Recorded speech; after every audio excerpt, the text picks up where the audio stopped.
The Peasants' Revolt was a rebellion against Egyptian conscription and taxation policies. While rebel ranks consisted mostly of the local peasantry, urban notables and Bedouin tribes also formed an integral part of the revolt, which was a collective reaction to Egypt's gradual elimination of the unofficial rights and privileges previously enjoyed by the various classes of society in the Levant under Ottoman rule. As part of Muhammad Ali's modernization policies, Ibrahim Pasha, the Egyptian governor of the Levant, issued conscription orders for every fifth Muslim male. Encouraged by local chief Qasim al-Ahmad, the notables of Nablus, Hebron and the Jerusalem-Jaffa area did not abide by Ibrahim Pasha's orders to conscript and tax the local peasantry. Al-Ahmad and other local clan leaders rallied their kinsmen and engaged in an open revolt against the authorities in May 1834. Taking control of several towns. While the core of the fighting was in the central mountain regions of Palestine,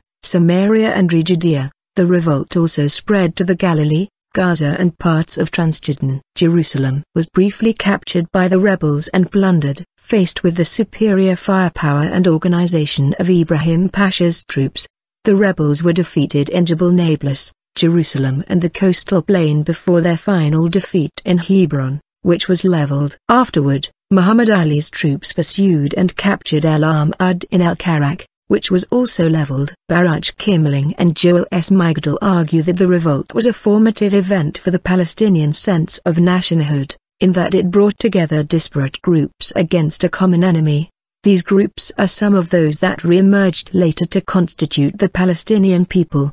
The revolt represented a rare moment of political unity in Palestine. However, the ultimate intention of the notables and rebel leaders was to force out the Egyptian army and reinstate Ottoman rule as a means of restoring the Ottoman-era standards that defined the relationship between the government and the governed. These standards were made up of the religious laws, administrative codes and local norms and customs that were disrupted by Egyptian reforms. In consolidating his power, Muhammad Ali, the rebel ruler of Ottoman Egypt, ruled autocratically, while taking his model from the organization of bureaucracy characteristic of modern European states. Like earlier rulers of Egypt, Muhammad Ali desired to exercise control over Greater Syria, Bilad el-Sham, both for its strategic value and for its rich natural resources. Not only did Syria have abundant natural resources, it also boasted a thriving international trading community with well-developed markets. In addition,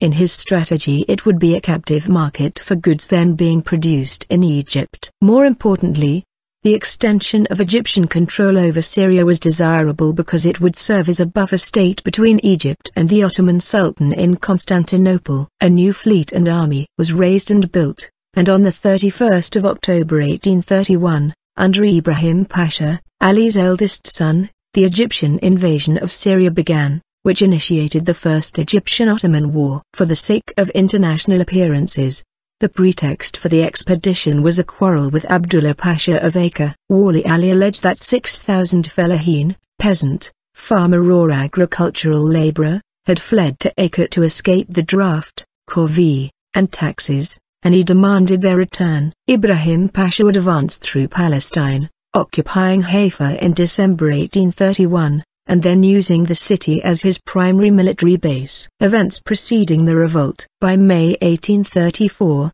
the last prominent ally of the Egyptians in Palestine was the Abd al-Hadi clan. Egyptian economic and political policies had alienated four broad and influential factions in Palestine, namely the Effendiyat, notables, of Jerusalem, the bulk of the major clans in Jabal Nablus, the clans of the Jerusalem hinterland, and the Bedouin tribes in the areas of Hebron and Bethlehem. The Abu Ghosh, based in the village of Kiryat al-Anab, traditionally served as toll collectors for the Jerusalem-Jaffa road, and were increasingly considered by Ibrahim Pasha as extortionists. They were targeted by the authorities in 1833.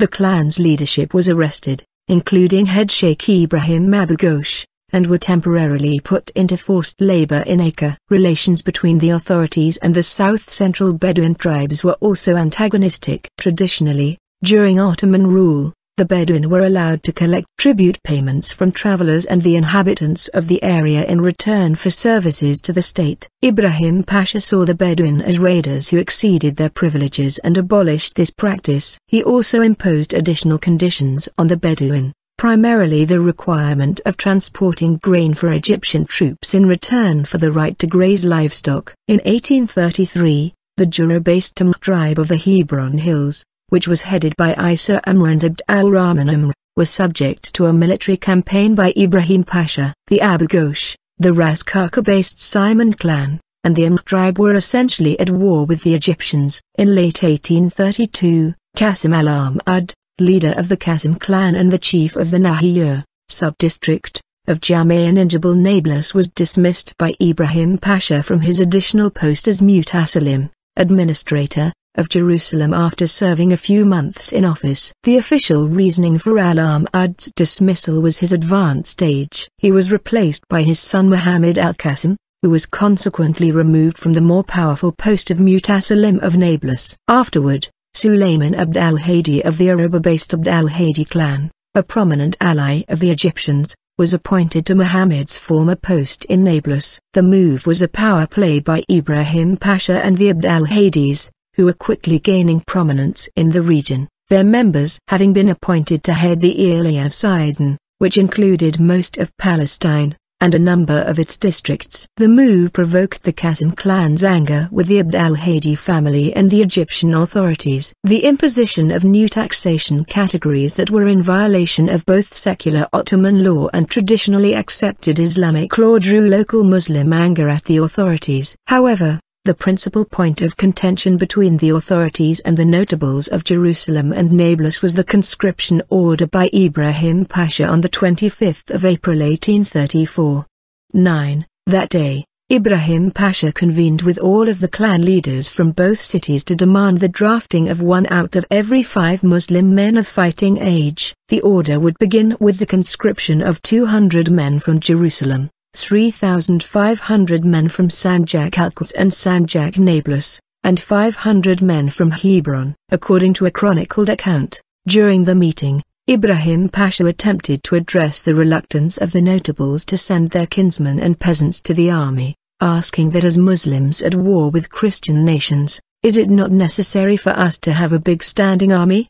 The notables replied in the affirmative, but asserted that their men were already trained in the art of war and like the generations before them, they would willingly shed blood for the fatherland and defend their country from the enemies of our religion. Ibrahim Pasha countered that their fighters would need to be professionally trained, telling them war is not the place for a herd of useless men. In retaliation for his dismissal and his son's virtual demotion, Qasim al-Ahmad organized the Ayan, notables, of Nablus, Hebron and Jerusalem against Ibrahim Pasha. On the 19th of May 1834, the notables gathered and notified Egyptian officials that they were not able to conscript the Palestinian Arab peasantry into the army or collect taxes from them, claiming that the peasantry took up arms and had fled to the mountains which were difficult to access. At the time of the notables' stated failure to conscript local peasants, Ibrahim Pasha had been in need of new troops to replenish his army in preparation for further advances against the Ottomans. He considered the notables' position to be treasonous and amounting to an insurrection. Following the declaration of the notables, a meeting of local sheikhs, chiefs, from Jabal Nablus was hosted by al-Ahmad in his clan's hometown of Beit Wazan and attended by al-Ahmad's sons Yusuf and Muhammad, Abdullah al-Jarrah of Sana'a, Isa al-Bakoi of Shufa and Nasser al-Mansur al-Hajj Muhammad of Beit Furik. The leaders expressed their frustrations at the close cooperation between the Abd al-Hadi family and the Egyptian government, and the meeting concluded with an agreement to oust the Egyptian army from Palestine. Under al-Ahmad's leadership, the peasantry of Jabal Nablus moved to openly revolt against the authorities. The uprising spread to Jerusalem, Hebron and other mountainous areas in what is today known as the West Bank. Although Nablus was the core of the rebel strength, the first actual clash between the authorities and the rebels occurred in the vicinity of Hebron after a group of Egyptian Netzam, professional soldiers, was sent by the Egyptian governor of Hebron to enforce the draft orders. Local peasants from the nearby village of Sayr and Bedouin fighters from the Bethlehem-based Tamirat tribe joined forces and killed some 25 soldiers during the fighting, defeating Ibrahim Pasha's forces in the area. Prior to this clash, peasants and local Bedouin took up arms against the Egyptian army in al-Salt, the Transjordanian center of the Nablus-based Toucan family. Rebel capture of Jerusalem. While there are no known records of military planning, in early May the notables of Nablus, Jerusalem and Hebron coordinated an assault against Jerusalem. On 8 May armed peasants from Nablus, Jerusalem, Hebron and Gaza besieged the city and some 10,000 attempted to storm the walls. They were initially repulsed by the Egyptian garrison. An earthquake occurred in the city on 13 May and fighting ceased for several days. On 19 May, some residents of Jerusalem's Silwan neighborhood informed rebel leaders that they could use Hezekiah's tunnel, then an abandoned sewer tunnel that ran from the Dung Gate to a mill in the Jewish quarter, to clandestinely enter Jerusalem. The next day 36 rebels, peasants and Jerusalemites, entered the city via the tunnel and then opened the Dung Gate to allow thousands of rebels inside the walled city. The Egyptian commander of the city, Rashad Bey, subsequently withdrew his garrison into Jerusalem's citadel to take up positions against the incoming rebels. The rebels, who were joined by some of the city's poorer Muslim residents, began to loot the homes of Egyptian officers. In response, some 500 Egyptian troops left the citadel to pursue the rebels, but also began to loot homes in the city as well in revenge. However, Rashad Bey ordered them to cease. 50 rebels, 16 residents and 5 soldiers were killed in the confrontations of 20 May. On 21 May, the rebels attacked the city again and after a brief counterattack, Rashad Bey and his men returned to the citadel. Afterward, residents sympathetic to the revolt opened the Damascus Gate and 2,000 irregulars from Nablus entered the city and swelled rebel ranks, which reached some 20,000. Prior to their entry, on the same day, Rashad Bey's troops had arrested Jerusalem's leading notables, including the Mufti Tahir Effendi al-Husseini, the leading Ashraf Ammar Effendi al-Husseini and Muhammad al-Khalidi, among others. When the Nablus reinforcements arrived, Egyptian troops withdrew further into the citadel and Jerusalem was all but captured. The rebels besieged and fired at the citadel and a wave of mass looting followed for the next 3 days. Virtually every Muslim, Jewish and Christian-owned shop was raided and damaged. Because the Muslim shops were the last to be plundered, their owners were able to salvage most of their valuable merchandise. Local Muslims were resentful of the Christians and Jews of Jerusalem, who were generally sympathetic to Ibrahim as his rule brought them economic prosperity. They were therefore singled out for abuse. Protests by some citizens against the looting went unheeded as they were outnumbered by rebels. After the market areas were plundered, rebels began to loot the homes of Christians, which had been abandoned during the chaos, despite strict orders by rebel leaders and local sheikhs not to. The latter warned that such actions would provoke the protests of the Ottoman Sultan, who was at war with Muhammad Ali. On 23 May, all state-owned provisions warehouses and granaries were looted. Battles in Jerusalem and its environs. On 24 May Ibrahim Pasha departed from Jaffa with 9,000 soldiers and began his march toward recapturing Jerusalem. The next day, thousands of rebels left the city to harry Ibrahim Pasha's forces on their route. 20. A trip that would have normally taken 5 hours lasted 2 days as rebels attacked Egyptian troops, inflicting some 1,500 casualties, including at least 500 fatalities. When Ibrahim Pasha reached Jerusalem, he did not enter the city immediately and instead stationed his forces at his headquarters in Mount Zion, which overlooked Jerusalem. On 28 May, he offered an amnesty to any rebel who surrendered, but none did. With 3,000 soldiers he personally commanded a pursuit of rebels inside the city, resulting in the deaths of about 300 rebels and the capture of some 500. Most were promptly released, but 17 were jailed. On 30 May Ibrahim Pasha re-entered Jerusalem and on 31 May Egyptian troops attacked Beit Jala, a nearby Christian village. A reported 33 men and women were killed because of their alleged involvement in the looting of Egyptian property. The purported revenge killings were halted by Ibrahim Pasha, but the residents' livestock was seized. The next day, over 1,000 rebels from the Timirite tribe entered the adjacent town of Bethlehem to protect their families and the Christian inhabitants from potentially experiencing the same fate of Beit Jala. They refrained from directly confronting Ibrahim Pasha. However, Bethlehem's Muslim quarter was destroyed by the Egyptian army and its inhabitants disarmed. This move was apparently a punishment for the killing of a favored loyalist of Ibrahim Pasha. 24. Reverend W.M. Thompson wrote, "This terrible vengeance failed to quell the turbulent spirit of the people. They are ever distinguished in the great feasts at Jerusalem by their fierce and lawless manners, and if any row occurs they are sure to have a hand in it." On 4 June, rebels launched an attack on Ibrahim Pasha and his troops, about 4,000 men, at Solomon's Pools near Al-Qaeda. In Jerusalem meanwhile, Rashad Bey and his garrison, numbering 1,500 men, were assaulted by rebel forces. Rashad Bey and 800 Egyptian soldiers were killed, while hundreds more were captured by rebels and taken to Hebron. Ibrahim Pasha had since returned to Mount Zion and the rebels attempted to lay siege against him and his troops. Spread of rebellion and truce negotiations. By 8 June, Nablus was in full-scale rebellion, as were the coastal towns of Ramla, Lida, Jaffa and Acre. Rebels also captured Safat and Tiberias in the eastern Galilee, and Bedouin participating in the revolt attacked the Egyptian garrison at al-Karak in Transjordan. In the latter confrontation, 200 Egyptian soldiers were killed. In the rebel attack on Safat on 15 June, unknown number of the city's Jewish inhabitants were killed over a period of 33 days. When the notables of Jerusalem learned that Muhammad Ali was set to arrive in Palestine with reinforcements, they offered to mediate a truce between the Egyptians and the rebel leaders through the Mufti Tahir Effendi al-Husseini. The leader of the rebels in the Hebron Hills, Isa al-Amr, informed al-Husseini of 3 conditions for a truce to be reached: the pardoning of all rebels, the cancellation of conscription orders in return for the payment of 1,000 kirsch per male, and the abolition of the new taxation category.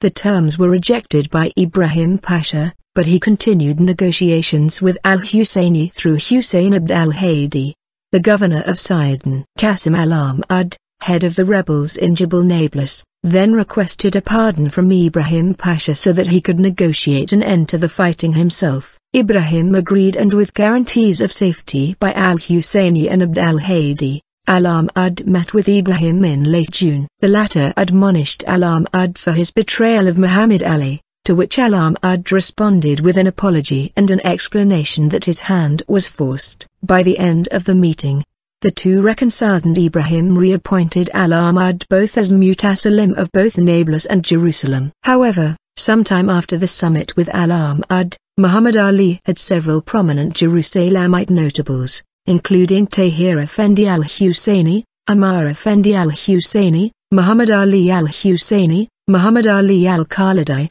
Sheikh Abdullah Budayri and Muhammad Abul Saud, arrested and sentenced to exile in Egypt, where they would be incarcerated. A number of major notables from other parts of Palestine were rounded up as well, including the religious leaders Sheikh Abdullah al-Thawim of Nazareth and Sheikh Said al-Saidi of Az-Zib. Both were exiled to Egypt. Masud al-Mahdi, the former chief advisor, the Ottoman-era governor of Acre and enemy of the Egyptians, Abdullah Pasha, and his son Isa al-Mahdi, the mutasalim of Safat, were arrested and executed by beheading for joining the revolt.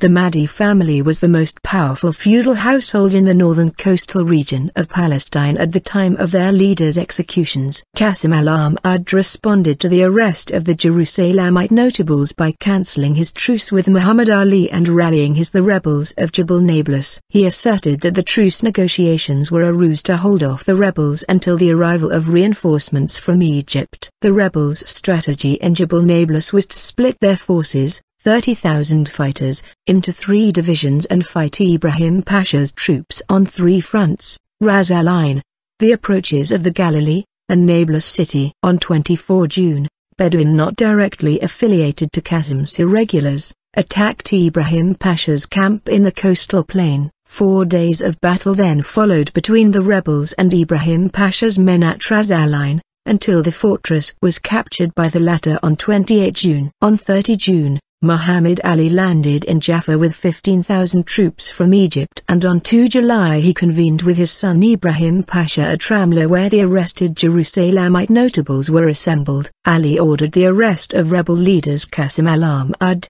his sons Yusuf and Muhammad, Abdullah Jarrah and Isa al-Barqawi. Ali then instructed his ally Bashar Shihab II of Mount Lebanon to back Egyptian forces in the Sidon Ally, which included most of Palestine at the time. Meanwhile, Suleiman Abd al-Hadi and Ibrahim Abu Ghosh requested the release of Jabr Abu Ghosh from prison. In return for the allegiance of the Abu Ghosh clan, Ali heeded their request, released Jabr and appointed him Mutasalim of Jerusalem in place of Muhammad al-Qasim, who had defected to the rebels at the start of the revolt. Jabr immediately commenced an operation to disarm the people of the Jerusalem region, ordering the execution of anyone found with a weapon. Ali personally ordered the decapitations of the Mutaslims of Ramallah and Lida and of heads of rebellious villages near Jaffa. Acre was recaptured by the Egyptians and 2,000 of its inhabitants were killed in the process.